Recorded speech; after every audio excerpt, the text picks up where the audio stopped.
5:11. E a gente vai ler até o verso de número 32. 5:11. Todos os dias de Enos foram 905 anos e morreu. Quenã viveu 70 anos e gerou a Malaleel. Depois que gerou a Malaleel, Quenã viveu 840 anos e gerou filhos e filhas. Todos os dias de Quenã foram 910 anos e morreu. Malaleel viveu 65 anos e gerou Jared. Depois que gerou Jared, Malaleel viveu 830 anos e gerou filhos e filhas. Todos os dias de Malaleel foram 895 anos e morreu. Jared viveu 162 anos e gerou Enoque. Depois que gerou Enoque, Jared viveu 800 anos e gerou filhos e filhas. Todos os dias de Jared foram 962 anos e morreu. Enoque viveu 65 anos e gerou Matusalém. Depois que gerou Matusalém, Enoque andou com Deus durante 300 anos e gerou filhos e filhas. Todos os dias de Enoque foram 365 anos. Enoque andou com Deus até que não foi mais visto, porque Deus o havia tomado para si. Matusalém viveu 187 anos e gerou Lameque. Depois que gerou Lameque, Matusalém viveu 782 anos e gerou filhos e filhas. Todos os dias de Matusalém foram 969 anos e morreu. Lameque viveu 182 anos e gerou um filho, a quem chamou Noé, dizendo: esse nos consolará de nossas obras e do trabalho de nossas mãos, que provém da terra, que o Senhor amaldiçoou. Depois que gerou Noé, Lameque viveu 595 anos e gerou filhos e filhas. Todos os dias de Lameque foram 777 anos e morreu. Noé tinha 500 anos quando havia gerado Sem, Cã e Jafé. Até aí. Nós lemos agora uma pequena genealogia, não tão pequena assim, mas a genealogia que Deus continuou através de Sete. Uma geração, uma genealogia que nós chamamos de santa, uma genealogia que nós chamamos de separada, foi essa genealogia que nós acabamos de ler. E hoje o tema que eu gostaria de tratar, o título da minha mensagem é um título bem diferente. O título que eu dei a essa mensagem é Farol aceso, Bahia segura. Farol aceso, Bahia segura. Para que você entenda o título da minha mensagem, você tem que se desprender do sentido de farol que nós temos hoje. Farol, lanterna de carro, farol, semáforo, não é esse tipo de farol. Mas um farol que acredito eu que a maioria nunca viu. Um farol que fica no mar. E esse farol ele tem por função iluminar os barcos que estão longe, vindo para a praia, para que eles façam uma viagem segura e possam atracar com segurança no cais. É desse tipo de farol que nós estamos falando. Um farol que ilumina o caminho dos navios, para que eles possam chegar em segurança no seu destino, sem bater em rochas, sem colidir contra as pedras, vendo também a aproximação de algum animal grande, que possa bater no casco do navio e porventura criar um rombo. Esse tipo de farol. Sempre que se tem esse farol, que ilumina, que traz segurança, a baía, a costa, o mar, ela fica segura. E por que eu vou tratar desse tema? Porque hoje eu gostaria de falar sobre como Deus usa uma geração para iluminar uma civilização. Como Deus usa uma genealogia inteira, uma família santa e separada para Deus, a fim de conseguir iluminar essa sociedade que nós vivemos, que é caída e necessita da luz que está contida na igreja. É sobre isso que eu gostaria de tratar. Um farol que está desligado, ele não tem utilidade alguma. Um farol que não ilumina, para nada serve. Não consegue trazer esperança. Não consegue trazer luz. Mas você vai ver como Deus consegue usar a igreja, que é a luz desse mundo, para trazer esperança para essa sociedade. Vamos orar? Senhor meu Deus e Pai, nós oramos e nos aproximamos de Ti essa noite, sabendo que o Senhor tem no controle a história da humanidade. O Senhor, Pai, mais do que isso, tem controle sobre a nossa história de vida. Deus, ela é toda entregue em Tuas mãos. Portanto, nos usa para iluminar a vida daqueles que estão andando em trevas. Nos usa para iluminar a vida daqueles que não lhe conhecem, a fim de que possamos trazer esperança e a palavra de vida que eles tanto necessitam, Senhor. Aviva essa igreja. É o que nós te pedimos em nome de Jesus. Amém e amém. A nossa história, ela começa com a criação do mundo. Deus cria o mundo, Deus cria o mar, Deus cria todas as espécies de animais, e a terra é toda povoada. De repente, o homem que foi criado para dominar a terra, para dominar os animais, ele leva um baita cambal, ele é enganado pelo animal serpente, canalizada pelo diabo. E porque o homem resolveu dar ouvido à voz da criação, à voz daquilo que ele deveria dominar, ele perde a sua posição no jardim do Éden, ele perde a sua perfeição, e é expulso para arar a terra, é expulso para colher com o suor do seu rosto o pão de cada dia. Ele passa a ter que conviver todos os dias com a sua própria carne, desfalecendo no seu próprio pecado. Essa é a maldição que inunda a vida do homem. Deus então, ele continua o seu propósito santo. De dois irmãos que nasceram de Adão e Eva, ele separa Abel, como aquele que tem boa intenção, como aquele que quer andar com Deus. Deus separa Abel e o chama de seu. Mas infelizmente Caim, através da grande malignidade que estava no seu coração, acaba por assassinar o seu irmão Abel. Os planos de Deus não são frustrados. E assim como Caim começa uma genealogia maldita, uma genealogia perversa, uma genealogia ímpia, Deus também dá outro filho para Adão e para Eva, chamado Sete. E dessa genealogia, ele faz uma genealogia santa. E dessa família, ele separa pessoas que vão viver segundo os seus princípios, que vão viver no caminho da sua santidade. Os planos de Deus não podem ser barrados. Deus rege a história e Ele faz acontecer a sua vontade, ainda que as situações sejam adversas. O que acontece é que nós vemos que Sete, ele teve um filho chamado Enos. Caim tem um filho chamado Enoque, que quer dizer início. E Adão e Eva, dando luz a Sete, esse tem um filho que quer dizer Enos, início de uma vida com Deus. A Escritura nos registra que a partir desse momento que os homens começaram a buscar o Senhor, que a partir daquele momento que houve avivamento, e Enos, ele dá um padrão de espiritualidade que domina por gerações da sua família. Atravessa as gerações. Ele tem filhos e filhas, netos e netas, bisnetos e tataranetas, e todas essas pessoas são santas. Enos, ele consegue dar um padrão de espiritualidade para a sua família. E é por aqui que eu quero mostrar para você. Enos gera Cainã, e Cainã gera Malalel, e Malalel gera Jared.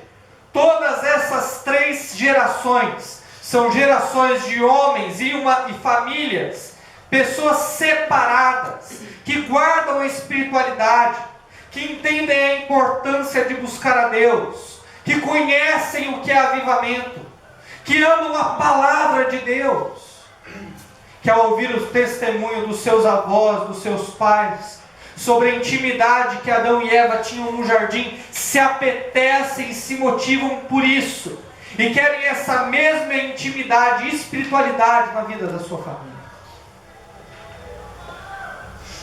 Eu quero te dizer que você pode ser o início de uma família santa, que você pode ser o início de gerações inteiras que vão passar a servir o Senhor, que vão entender o que é espiritualidade, que vão perceber que é necessário ficar longe do pecado para agradar a Deus. Eu quero te dizer que você pode ser Enos, o início de gerações que vão passar a adorar a Deus de todo o teu corpo, alma e espírito. Qual era a sociedade que essa família, que essa genealogia inteira estava inserida? Uma sociedade caída. Uma sociedade que, como eu falei, no último domingo em que eu preguei, as pessoas se orgulhavam do seu próprio pecado e faziam poesias inteiras, se orgulhando do seu pecado. O Lameque de Caim, ele profere as seguintes palavras: ouçam, mulheres de Lameque, porque eu matei um homem por me pisar e um jovem por me ferir. Ele assassina uma pessoa e ele faz uma poesia hebraica se orgulhando do seu pecado. Nós tivemos agora uma exposição do Santander, uma mostra de arte, uma mostra contemporânea de zoofilia, pedofilia, homossexualismo, entre tantas outras coisas perversas. Será que aquela sociedade de Caim é muito diferente da sociedade que nós vivemos hoje? Onde você tem pessoas que, em nome da arte, se gloriam do seu próprio pecado. Era essa a sociedade que essa genealogia estava inserida. Era essa sociedade onde havia essa família santa, essa família separada. Eu quero falar para você: ensine o teu filho a amar a palavra. Ensine os teus filhos a reterem a palavra de Deus no coração. É possível até que os pais dessa família, Malaléu, Jared e Cainã, eles tivessem trazido os seus filhos e apontado para aquela sociedade que eles viviam. Está vendo esse pecado? Está vendo as densas trevas? Está vendo todo esse mal que corrói o coração das pessoas? Tudo isso aconteceu porque Adão desobedeceu. Porque Adão e Eva decidiram se tornar iguais a Deus e comeram do fruto proibido. Tudo isso é fruto do pecado do homem. Você ajuda o seu filho a ler a sociedade? Como é o teu relacionamento com o teu filho? Sabe que você precisa ensiná-lo a ler essa sociedade? Você precisa ensiná-lo a ler um contemporâneo. Existe pai que coloca comida na mesa, que coloca dinheiro na casa e acha que isso é o suficiente. Todos os dias você precisa treinar os teus filhos a ler essa sociedade. Está vendo essa menina namorando nova? É fruto do pecado. Está vendo o estupro? É fruto do pecado. Está vendo o homossexualismo? É fruto do pecado.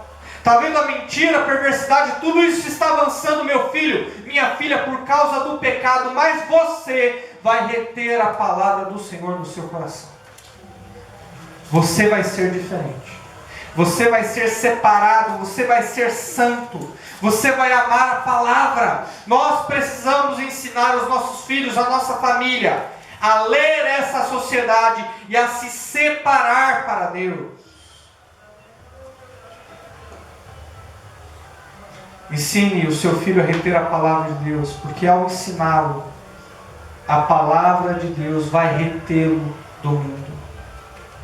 Se você ensiná-lo a guardar a palavra vai guardá-lo desse mal que está aí fora. Isso você precisa colocar na sua mente. A palavra de Deus diz em Salmos: guardei a minha palavra no teu coração, no meu coração, para não pecar contra ti. Pergunte para ele como ele está indo na escola, na faculdade, no trabalho, no estágio. Pergunte para ele quais são os papos. Pergunte para ele como ele se relaciona, com quem ele se relaciona. Ensina ao seu filho a ser sensível. Existem lugares que o seu filho vai entrar, aonde com a palavra que ele possui, ele precisa estar sensível ao que os outros estão passando. Por exemplo, o seu filho vai em uma festa de aniversário dos amigos da escola. O seu filho tem que ser aquele que olha para todas aquelas pessoas se alegrando na festa, mas consegue enxergar um ali que não está bem, que consegue enxergar um ali que está triste, que consegue perceber um ali que está de canto, separado dos demais, e está passando por um grande conflito dentro de si. E você tem que ensinar o seu filho que quando ele observar esse tipo de gente, ele deve chegar e pregar o Evangelho da salvação. Porque o Evangelho é a resposta para esse mundo que anda triste, depressivo e caído. Ensine o seu filho a se separar 100% do pecado, mas ensine ele a amar 100% o pecador. Ensine ele a não se contaminar com o comportamento dos demais. Ensine a ele a andar amando e cuidando daqueles que estão no ambiente de trabalho, da faculdade, o que seja. Não se contamine, mas ame. Eu tenho certeza que era mais ou menos esse recado que todos esses patriarcas ensinavam às suas famílias. Enos, ele passa esse padrão de espiritualidade e consegue transmitir aos seus filhos e aos seus netos sobre a importância de ficar longe das trevas e amar o pecador. Deus, ele tem o controle da história e ele usa homens santos através dela para governar. A gente percebe que esses três homens se mostram algo importante para nós. No meio de uma sociedade tão caída e pecaminosa, eles pregam a palavra, eles avançam no reino das trevas. O que eles nos provam é que não tem sabor ser santo sozinho. Eles nos mostram que não tem sabor ser separado sozinho. Você conseguiu gerar um filho santo. Você conseguiu andar em pureza e santidade. Mas é só você. Não tem mais nenhuma outra pessoa que você pode levar junto com você para o caminho do Senhor. Qual é o sabor de ser santo sozinho? Qual é o sabor de conseguir vitórias espirituais sozinho? Nenhuma. Nós precisamos levar esse povo que está andando em trevas conosco para provar desse mesmo Deus que nós servimos e fazer do seu caminho um caminho de santidade. A igreja verdadeira que vai fazer diferença nesse último tempo é a igreja que percebe que não tem gosto, não tem sabor ser santo, ser santa sozinho. Olha só o que acontece no verso de número 19. Deus levanta um grande homem de Deus. Jared, que aprendeu com seu avô, que aprendeu com seu pai a ser santo e a reconhecer a Deus nos seus caminhos. Ele gera um homem chamado Enoque. Depois que gerou Enoque, Jared viveu 800 anos e gerou filhos e filhas. Todos os dias de Jared foram 962 anos e morreu. E Enoque viveu 65 anos e gerou Matusalém. E quem era Enoque? Diferente do Enoque de Caim, que se orgulha em pecar, do Enoque da descendência de Caim, que se orgulha naquele assassinato que havia cometido, Deus usa Enoque para alertar aquela geração sobre o juízo que viria. Se nós lermos em Judas, nos versos 14 ao 16, nós vamos ter uma ideia melhor de quem era Enoque. E Enoque era um homem que pregava o Evangelho, Enoque era um homem que pregava arrependimento e que estava avisando aquela geração que haveria juízo, que Deus haveria de destruir a terra por conta do pecado. Ele, sem imaginar, já estava pré-anunciando o dilúvio que viria e a arca que Noé construiu para salvar a sua família. E Enoque pregava com bravura, Enoque pregava com autoridade, com poder, alertando aquela geração caída sobre um Deus irado que viria com vingança sobre os pecadores. Deus nos mostra que Enoque tinha uma mensagem de juízo para aquela geração ímpia. Ele estava avisando que Deus não estava mais aguentando a maldade e queria destruir aquele povo. Essa é a mesma mensagem que Deus confiou a mim e que Deus confiou a você. Uma mensagem de juízo. Nós precisamos avançar nos meios em que nós temos influência e dizer para os pecadores: Jesus Cristo vai voltar. E Ele vai voltar para se vingar dos demônios, do diabo e de todos os pecadores que morrerem em seus pecados. Essa mesma mensagem de juízo que Deus confiou a Enoque, Deus confiou com um potencial muito maior para cada um de nós. E não se engane, nós só vamos conseguir ajudar essa geração se nós chegarmos com uma mensagem de juízo, se nós chegarmos com uma mensagem de Deus. Por mais que hoje alguns lugares estejam trocando a mensagem de Deus pela sua própria, isso não vai ajudar a humanidade hoje. Eu sei que é muito divertido chegar alguém: olha, vem para Jesus, Ele tem uma bênção para você. Olha, vem para Jesus, Ele vai enxugar tuas lágrimas. Olha, vem para Jesus, casamento está ruim, Ele resolve rapidinho. É muito legal chegar e falar tudo isso. O problema é que Deus não promete nenhuma dessas coisas. Jesus, quando veio à terra, Ele promete para nós sofrimento e uma cruz para a gente carregar. É isso que Ele promete a cada um de nós.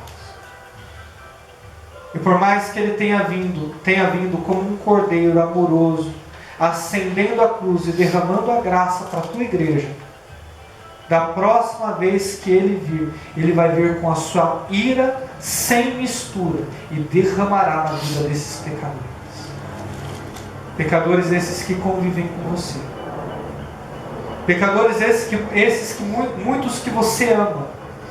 Muitos que você se preocupa, muitos que você gosta e tem um carinho afetuoso, sincero, eu tenho certeza disso. Mas a ira de Deus vai vir por cima deles. E você é a única coisa que está entre esse Deus irado e um pecador. Entre esse Deus que derramará juízo e esse pecador carente da graça de Deus. Você é a única coisa que está no meio. Você não vai tomar uma posição como Enoque tomou. Como Enoque enfrentou aquela sociedade e pregou a mensagem que Deus o havia confiado, sem um pingo de mistura da mão do homem. Quando é que você vai tomar postura? Quando é que você vai ter coragem? Será que você não percebe que nós não ajudamos ninguém com a nossa timidez? Será que você não percebe que nós não ajudamos ninguém nos reduzindo, tendo pena de nós mesmos, nos constrangendo diante da mensagem do Evangelho? Paulo diz em Romanos 1, 16, 17: pois eu não me envergonho do Evangelho de Cristo, pois é o poder de Deus para a salvação de todo aquele que crê, primeiro do judeu e também do grego, porque nele, no Evangelho, se descobre a justiça de Deus pela fé, porque a Bíblia diz: o justo viverá da fé. E Ele confiou essa mensagem a você. Você precisa pregar essa mensagem que deve avançar. Enoque, pelo menos não há registro de que ele tenha ganhado muitas almas, ou que tenha ganhado sequer uma alma. Talvez tenha, talvez não tenha, nós não sabemos. Mas independente dos resultados, nós sabemos que houve um homem aqui que agradou a Deus com o seu caminhar e com a mensagem que ele pregava. Enoque me prova que não tem gosto ser santo sozinho. Enoque me prova que não tem gosto ser puro se eu não posso trazer outras pessoas comigo, especialmente aquelas que eu mais amo. Eu quero trazer as pessoas que eu amo para andar com esse Deus comigo. Eu quero trazer as pessoas que eu gosto para conhecerem esse Deus e viverem a santidade que eu vivo. Eu desejo que essa seja a intenção do teu coração. Essa é a mesma mensagem que Deus tem para essa geração. Deus vai destruir esse mundo. Não se engane. O que eu consigo ver em Enoque? Eu consigo ver um homem que foi tomado por essa mensagem. Eu consigo ver um homem não que possuía uma mensagem para transmitir, mas uma mensagem que possuiu um homem.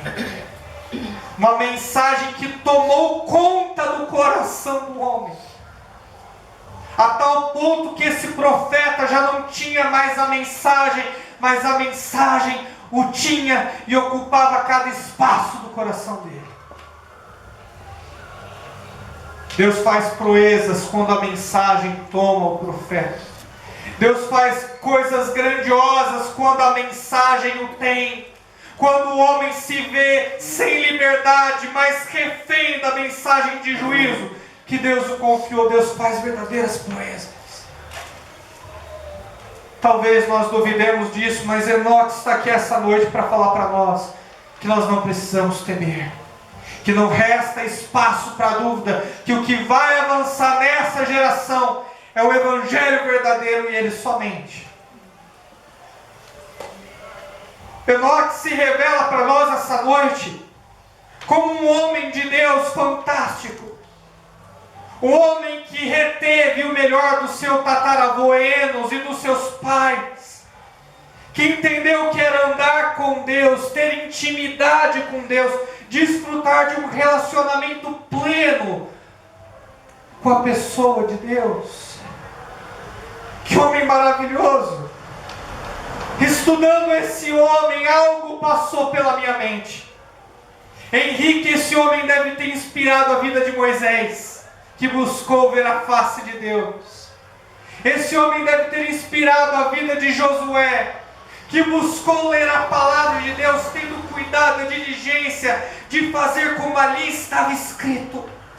Esse homem deve ter inspirado a vida de Davi, que foi considerado como registro na Escritura, o homem segundo o coração de Deus.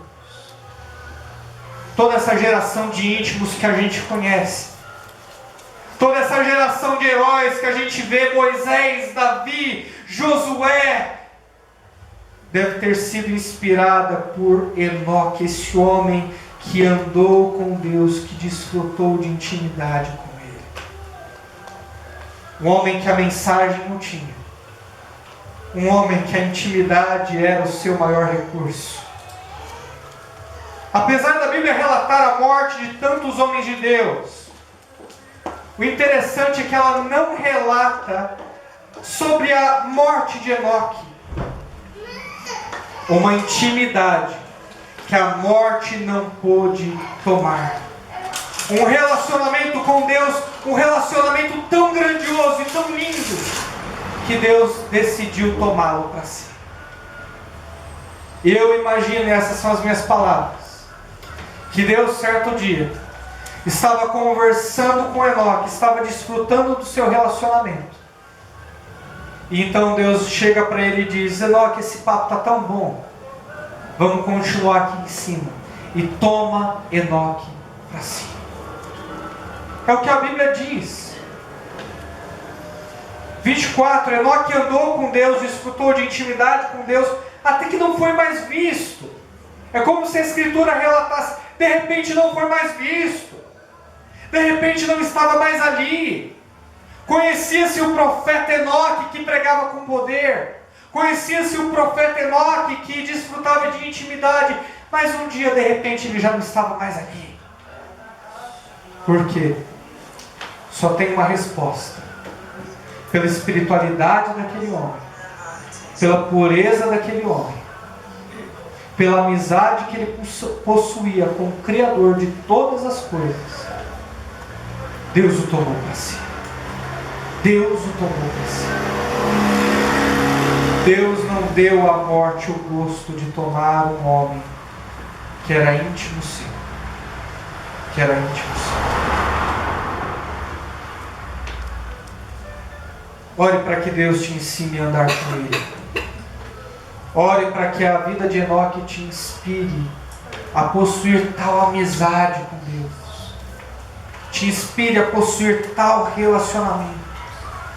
Que você caminhe como Enoque caminhou. Quando você tem essa dualidade, intimidade com Deus, é possuído por essa mensagem, Deus usa a sua família como sinal. Deus usa a sua família como sinal. O que, pastor? Deus usa a sua família como sinal. Por que você está falando isso, pastor? Eu não entendi. Deus usa a minha família como sinal? Sinal de quê? Sinal como? Olha só, eu vou mostrar para você.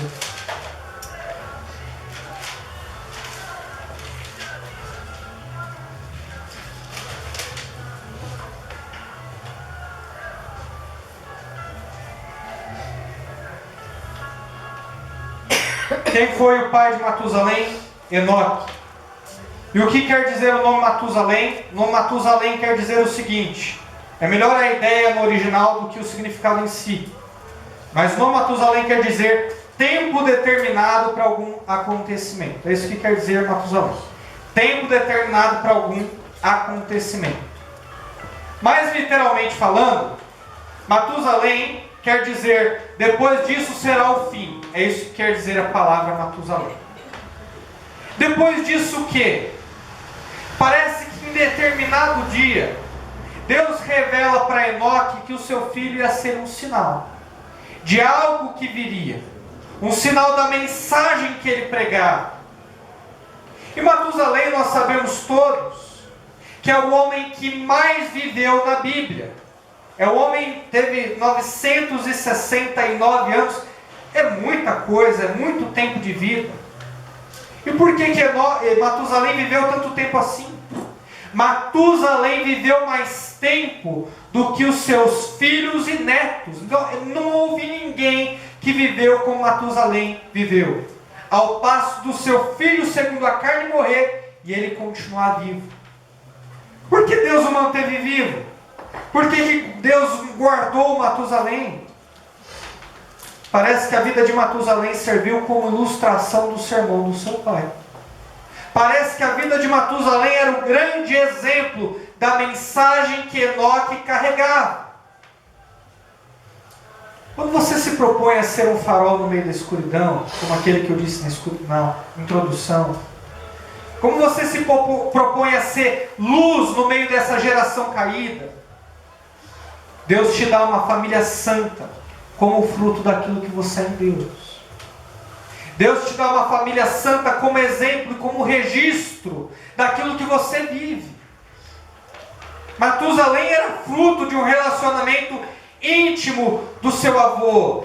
Matusalém era fruto de um relacionamento íntimo entre seu pai e Deus.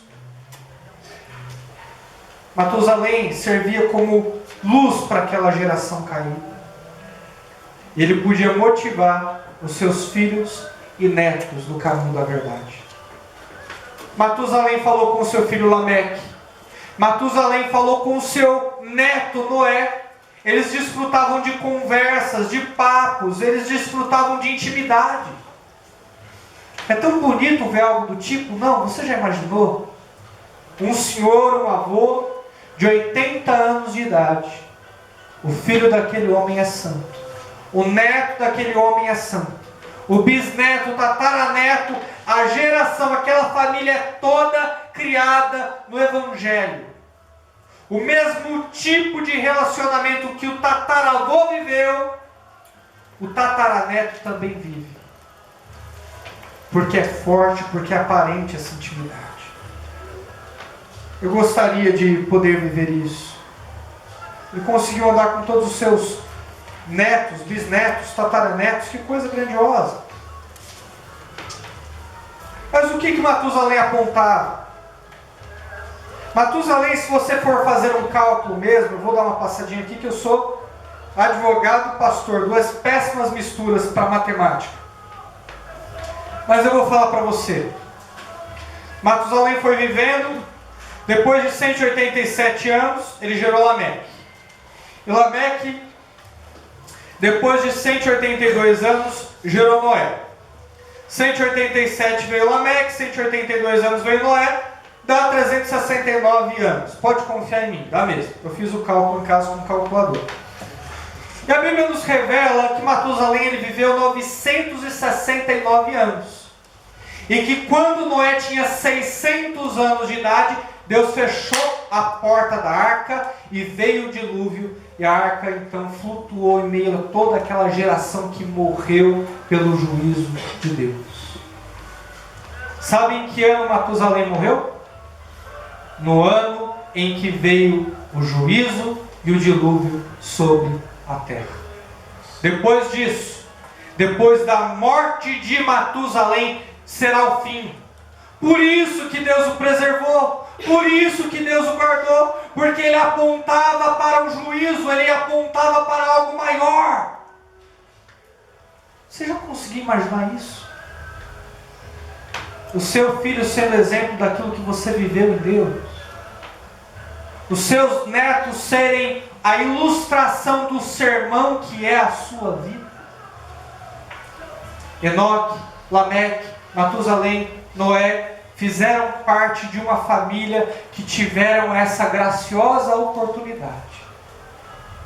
Gerações e gerações de homens que andaram com Deus e que a mensagem de juízo foi confirmada através da vida de Matusalém. Será que Matusalém motivava o seu neto? Noé continua a construir. Noé ande com Deus. Noé, não escute essa geração perversa. Ela vai falecer, ela vai ruir. O juízo virá. Será que Matusalém pregava desse jeito? E motivava? Eu serei pai dentro de 5 meses, dia 20 de fevereiro, se ele não vier mais cedo ou depois.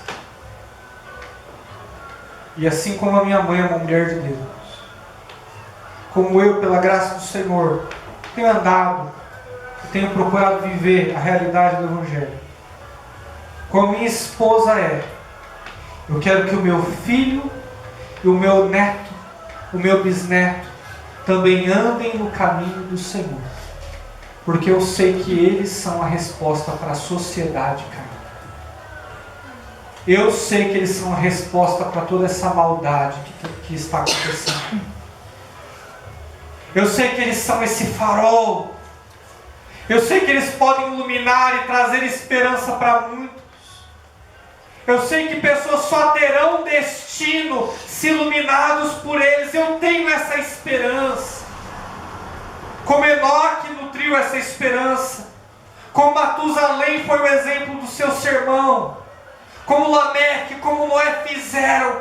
Eu quero que a minha família também seja. Eu quero que a minha família também faça. O que você quer para o teu filho? Você já percebeu que você tem ideias fúteis? Você tem ideias fúteis! Eu quero que meu filho seja advogado. Eu quero que meu filho seja engenheiro. Eu quero que meu filho tenha dinheiro, tenha grana, tenha um Corolla 2019 na garagem. Eu quero que meu filho tenha uma esposa vivendo numa casona com piscina. Esses são os teus planos. Acima de tudo isso deveria ser: eu quero que meu filho ande com Deus. Eu quero que meu filho tenha intimidade. Eu quero que o meu filho seja luz em meio às trevas. Eu quero que ele avance e seja um farol para todos aqueles que não têm destino e que cheguem seguros na Bahia. Esse tem que ser o seu maior desejo. Se a genealogia de Sete me ensina alguma coisa, é isso que ela me ensina. Eu falo isso com tristeza e temor, porque eu tenho ouvido planos fúteis. não fúteis em si, mas eu percebo que eles só chegam nisso. Não passam da ideia de profissão, de propriedade, de ter. Por que não falam acima de tudo isso? Eu quero que meu filho ande com Deus. E se o meu filho não andar com Deus, então que ele não tenha nada, porque não há nada que vale a pena ter se ele não andar com Deus. É isso que eu quero do meu filho.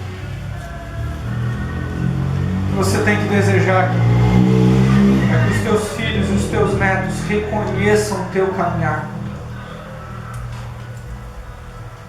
Que eles saibam para onde irão quando vier o juízo.